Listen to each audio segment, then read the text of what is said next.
नमस्ते। आज म तपाईहरुलाई नेपाल आर्मीको अन्तर्वार्तामा के कस्ता क्वेशनहरु सोध्छ भन्ने कुराको बारेमा भिडियो बनाएर आएको छु। धेरै ठाउँको मेडिकलको रिजल्ट पनि आइसकेको छ र कोही साथीले भने मेडिकलको बारेमा पनि भनिदिनुस् भन्नुहुन्छ। सो मेडिकलको बारेमा चाहिँ अब म भन्दिन।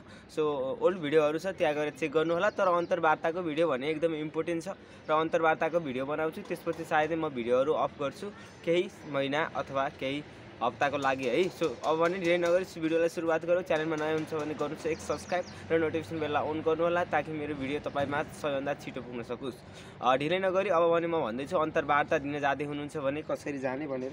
भिडियो एकदमै महत्त्वपूर्ण छ तपाईको लागि, एकदमै महत्त्वपूर्ण छ। यस्तो भिडियो तपाईले कुनै पनि सामाजिक सञ्जाल सोशल मिडियामा खोजेर पनि भेटाउन सक्नुहुन्न र म तपाईहरुलाई यो भिडियो एउटा बनाउनुको रिजन छुट्टै छ। रिजन यस्तो हो, तपाई गरिबको छोराछोरी नेपाल आर्मी हुन जाँदै हुनुहुन्छ, दुःख गरेर जानु भएको छ, नत्र भने त 18 लाख तिरेर जापान जानुहुन्थ्यो होला, अस्ट्रेलिया जानुहुन्थ्यो होला। तर केही पर्सेन्ट केही मानिस भने रहरले पनि आउने गर्छन् र मेरो सुझाव र सल्लाह छ तपाई फिजिकल्ली र मेन्टल्ली एकदमै ठीक हुनुहुन्न भने नेपाल आर्मीको लागि तपाईलाई पछि भविष्यमा एकदमै गाह्रो हुन सक्छ। फिजिकल्ली र मेन्टल्ली एकदमै टाठो हुनुहुन्छ भने तपाईको लागि एकदमै बेस्ट बन्न सक्छ। र ढिलै नगरी अब म भिडियोलाई सुरुवात गर्छु। अन्तर्वार्तामा जाँदाखेरि तपाईले सुरुमा लगाउनु पर्ने हुन्छ सेतो सर्ट। यो सेतो सर्ट देख्नु भएको छ, यस्तो सेतो सर्ट लगाएर जानुपर्ने हुन्छ र कालो टाई लगाउनु पर्ने छ र एउटा यस्तो प्यान्ट लगाउनु पर्ने छ र तपाईले टोपी धागा टोपी होइन कालो टोपी पाइन्छ त्यो टोपी लगाउनु होला र त्यसैगरी एउटा कालो टाई लगाउनु होला र कालो बेल्ट लगाउनु होला र तल पार्टी सुज नोक भएको पार्टी सुज र सेतो मोजा लगाउनु होला। आवश्यकता परेको खण्डमा तपाईले घडी समेत लगाएर जान त्यहाँ पाइन्छ है त। सो यति कुरा भनिसक्यो। अब भने तपाईलाई कुनै पनि डाउट छैन होला मेडिकलमा जाँदाखेरि कसरी जाने, के गर्ने, के कपडा लगाएर जाने भन्ने कुरा क्लियर भइसकेको छ हैन। सो अब भने म तपाईहरुलाई ढिलै नगरी भन्न चाहन्छु मेडिकल दिन जाँदा कसरी जाने है। सो तपाईको मेडिकल 2-4 दिनमै छ होला। सो मेडिकलको नोटिस पनि आइसकेको छ थाहा छ मलाई। तपाई जब पनि मेडिकलमा जानुहुन्छ त्यतिबेला तपाईहरुले लानुपर्ने डकुमेन्ट भनेको सर्वप्रथम तपाईले नागरिकता लगेर जानुपर्ने हुन्छ र तपाईसँग भएको एउटा स्ट्याम्प हानेको ठुलो फोटो लगेर जानुपर्ने हुन्छ र प्रवेश पत्र अनिवार्य रहनेछ। त्यो सबै कुराहरु लगेर ब्यागमा हालेर तपाई पोको पारेर हिँड्नुहुन्छ र हिँड्ने बेला तपाईहरुले ड्रेसअप मिलाएर ससुराली ड्रेस भन्छ ड्रेसमा जानु होला। त्यो ड्रेस 1 वर्षसम्म कमसेकम तपाईले पास हुनुभयो भने पास हुनुहुन्छ नै र पास भइसकेपछि 1 वर्षसम्म तपाईले तालिमको दौरानमा त्यो ड्रेस लगाएर हिँड्नुपर्ने हुन्छ आउट जाँदा, घन्टे आउट जाँदा, त्यस्तै गरी कुनै पनि प्रोग्रामहरुमा। त्यसैले त्यो ड्रेस चाहिँ एकदमै पछिल्लाई सम्झिएर सिलाउनु होला। म आज अन्तर्वार्ता दिने हो, एक दिन जस्तो भए पनि हुन्छ भन्ने सानो किन्ने त्यो गल्ती नगर्नु होला है त। सो यो कुरा भयो तपाईहरुको लागि केही रिपिट। तर अब भने वास्तविक कुरा गरौँ। अन्तर्वार्तामा जाँदाखेरि तपाईहरुले जब पनि तपाईको पालो आउँछ त्यतिखेर तपाईले अर्को त्यहाँभन्दा अगाडि गएको साथीलाई भेट्न पाउनुहुन्न।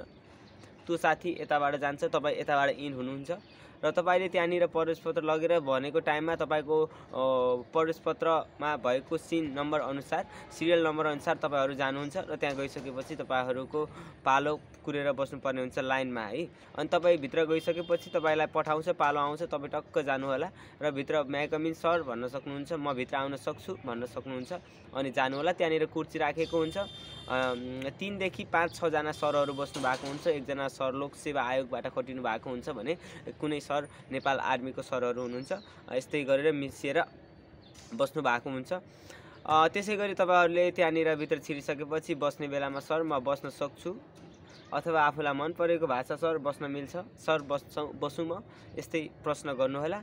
बस्नुस् भन्ने प्रश्न उत्तर आउँछ अनि बस्नु होला। त्यो भन्दा पहिले जान बित्तिकै कुर्सीमा बस्ने काम नगर्नु होला। त्यसले तपाईलाई केही गर्दैन तर तपाईको अनुशासन त्यहाँनिर हेरिएको हुन्छ। र अर्को कुरा नेपाल आर्मीको अन्तर्वार्तामा एकदमै कम फालिने गर्छ, फालिन्न भन्ने कुरा सोच्नु होला तपाईले अनुशासन देखाएर जानुभयो भने। तर तपाईहरुले फिजिकल र लिखित राम्रो गर्नु भएको छैन भने तपाईलाई गाह्रो पर्छ। मेडिकलमा फाल्ने भनेको अन्तर्वार्तामा फाल्ने भनेको केही हो, 100 जनामा 5-6 जना 7 जनासम्म फाल्न सक्छ है। सो त्यसैगरी तपाई बस्नुहुन्छ। बसिसकेपछि तपाईको इन्ट्रोडक्सन सबैभन्दा ठुलो कुरो तपाईको अनिवार्य तपाईलाई परिचय सोधिन्छ। परिचय दिँदाखेरि मेरो नाम रोशन थापा यस्तै गरिदिनु होला। तपाईसँग राम्रै दिन सक्नुहुन्छ भने यसरी दिन सक्नुहुन्छ। नमस्ते, मेरो नाम रोशन थापा, मेरो घर गुल्मी जिल्ला मुसिकोट नगरपालिका वार्ड नम्बर 4। मेरो घरमा आमा बुबा हुनुहुन्छ, दाइहरु वैदेशिक रोजगारमा हुनुहुन्छ हैन। यसरी दिन सक्नुहुन्छ। अनि तपाईँको पढाइ शैक्षिक योग्यता कति हो? मेरो शैक्षिक योग्यता +2 हो। मेरो सानैदेखिको सपना एम भनेको नेपाल आर्मी हो, किन भन्दा मेरो बुबाहरू हजुरबाहरू पनि नेपाल आर्मीमा हुनुभएको थियो। उहाँहरूको सपना पनि हो छोरा नेपाल आर्मी भइदियोस् भन्ने, देशको सेवा गर्ने एउटा अपर्च्युनिटी उसलाई दिनु, एउटा अपर्च्युनिटी उसले लियोस् र देशको सच्चा सिपाही बनोस्, एउटा देशको एउटा माथिल्लो स्तरमा जाओस् भन्ने बुवा आमाको पनि सपना छ। त्यसैले नेपाल आर्मी रोजेको सर भन्नु होला। यति भनिसकेपछि तपाईँको परिचय भइन्छ है। सो तपाईँको परिचय सकिन्छ अनि त्यसपछि तपाईँलाई त्यहीँनिरबाट अटोमेटिकली क्वेसन बन्छ। तपाईँ बोल्न कतिको सक्नु भएको छ, कतिको डराउनु भएको छैन। सो मेरो साथीहरू उता गइरहेछ। सो ठिक छ, भिडियो कन्टिन्यू गर्नु पऱ्यो। अनि त्यस गरी तपाईँहरूलाई त्यसपछि अलिकति तपाईँले कुन विषय पढ्नुभयो भनिदिन सक्छ है। +2 गर्नुभएको रहेछ, कुन सब्जेक्ट ल्याएर +2 गर्नुभयो भन्छ। तपाईँहरू निर्धक्कका साथ सर म अकाउन्ट पढेर हो सर भन्ने यस्तै प्रश्न गर्नुहुन्छ।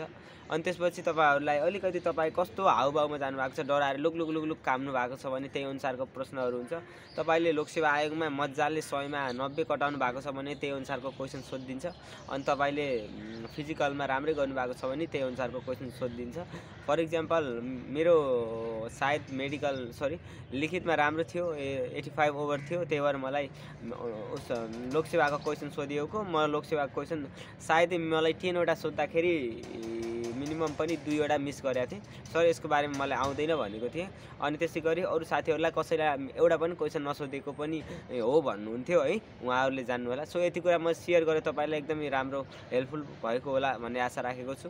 अब भने म सुरुमा अब सर्टकटमा भिडियोको बारेमा ब्रिफिङ गरिदिन्छु है। सो त्यसपछि तपाईँहरूलाई मेन कुरो तपाईँले पढ्नुपर्ने भनेको तपाईँको जिल्ला हो। तपाईँ गुल्मी जिल्लाबाट हुनुहुन्छ या झापा जिल्लाबाट हुनुहुन्छ, बागलुङ जिल्लाबाट हुनुहुन्छ, बुटोलबाट हुनुहुन्छ, काठमाडौँबाट हुनुहुन्छ है, डोल्पा रोल्पा मुगु जताततै जहाँ सुकैबाट भए तापनि आफ्नो जिल्लाको बारेमा केही कुराहरू जानेर जानु होला। र तपाईँ कुन जिल्लामा अन्तर्वार्ता दिन जाँदै हुनुहुन्छ त्यो जिल्लाको बारेमा पनि केही नलेजहरू लिएर जानु होला। त्यो जिल्ला के को लागि प्रख्यात छ है, अनि तपाईँको जिल्ला के को लागि प्रख्यात छ, तपाईँको जिल्लामा के पाइन्छन्, पर्यटकीय स्थल तपाईँको जिल्लाका के हुन्, यी कुराहरू पढेर जानु होला। देशको राजनीतिक अवस्था, नेपालको प्रधानमन्त्री को छ, नेपालको राष्ट्रपति को छ, नेपालको गृहमन्त्री को छ, यी यावत कुराहरू जानेर जानु होला। त्यसै गरी नेपाल आर्मीको सङ्गठनमा तपाईँहरूलाई थाहा छ कि छैन, प्रधान सेनापति रथीहरू को छ भन्ने प्रश्न आउन सक्छ। खास गरी रथी महारथी भन्दा ठिक छ, प्रधान सेनापति चाहिँ को छ भन्ने कुरा चाहिँ भन्न सक्नुपर्छ, प्रधान सेनापति। अनि त्यसै गरी तपाईँले जान्नुपर्ने कुरा हो। अनि तपाईँले अलिकति लोकसेवा आयोगको क्वेसनहरू पनि सोध्न सक्छ। त्यो पहिले लिखितमा तयारी गर्नुभएको छ, त्यति गाह्रो हुँदैन। त्यही पनि अलिकति राष्ट्रिय निकुञ्जको बारेमा सोध्न सक्छ अथवा तपाईँहरूलाई सजिलो टाइपको केही क्वेसनहरू सोध्न सक्छ। लोकसेवा आयोगमा सोधेको त्यो क्वेसन मिलाउनुहुन्छ र तपाईँहरूलाई मैले भनिदिन्छु केही गाह्रो हुँदैन, 1% पनि गाह्रो हुँदैन। 2-3 दिन टाइम हुन्छ तपाईँलाई। मेडिकलको रिजल्ट आइसकेपछि तपाईँले सर पढ्नु होला। पढेर राम्रो तयारी गरेर जानुभयो भने तपाईँले सजिलैसँग अन्तर्वार्ता कटाउन सक्नुहुन्छ। अन्तर्वार्ता सकेको भोलिपल्ट अथवा 2-3 दिन बिराएर त्यहाँको कस्तो छ अवस्था परिवेश हेरेर तपाईँको नाम निस्कन्छ। र सो तपाईँहरूलाई यति कुराहरू म सेयर गरेँ। Thank you so much. तपाईँहरूले हाम्रो भिडियोलाई हेर्नुभयो। च्यानलमा नयाँ हुनुहुन्छ भने एक सब्सक्राइब गर्नु होला। फेरि पनि भने आज मेरो बर्थडे हो, मेरो बर्थडेको लागि बर्थडे भएको कारणले पनि तपाईँले सब्सक्राइब गरिदिनुहुनेछ भन्ने आशा अनि विश्वास गरेको छु है त। सो अहिले तपाईँहरूलाई मैले यी कुराहरू सेयर गरेँ। सेयर गरेका कुराहरू मनन राख्नु होला। यताबाट सूर्य डुब्ने क्रममा छ है हाम्रो, त्यही हो। तपाईँहरूलाई मैले भनिहालेँ। धेरै कुराहरूलाई ख्याल गरेर अन्तर्वार्ता दिन जानु होला। Best of lock guys. तपाईँको सपना छिटै पुरा होस्। फिजिकल्ली र मेन्टल्ली स्वस्थ रहनुहोस्, मस्त रहनुहोस् है। हाम्रो च्यानललाई लाइक गर्नु होला, टिकटकलाई फलो गर्नु होला। टिकटकमा युवर लाउरी छ है त। अहिलेलाई केही कुराहरू छुटपुट भएको छ भने बेलले माथि कमेन्ट गर्नु होला, म रिप्लाई दिन्छु। अहिलेलाई म बिदा हुन्छु। नमस्ते, बाइ।